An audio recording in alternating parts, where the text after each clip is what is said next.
Original clip 2020. Selling SAIDs a multi-million-dollar industry. A. Such treason has made fortunes for many politicians, officials, and political parties. Normalizing treason does not make it legal. Hello, PPMO ecosystem.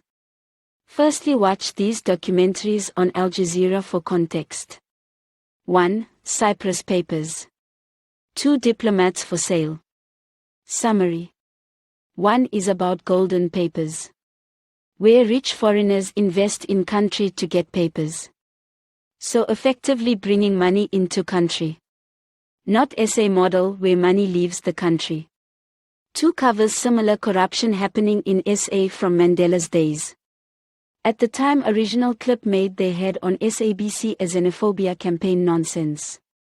Show participants was Ike Kumalo, Chico, musician, and Kingston. Kingston was introduced as an ex-DIRCO SA international desk. Red bells automatically. Remember this. The global norm. Embassy staff from 2IC are normally trained agents. How did Becky deploy a foreigner to our international embassy? Can you see the highest office of the country enabling infiltration? News media has exposed this many times.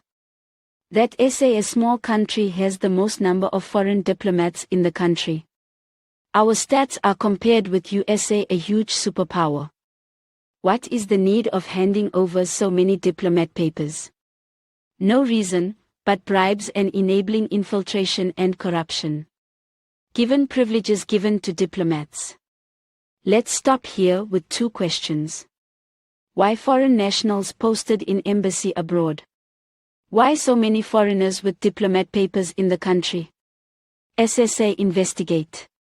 I know most of you see this, but if not now, you will soon. Tandy here. Awesome, have a great one.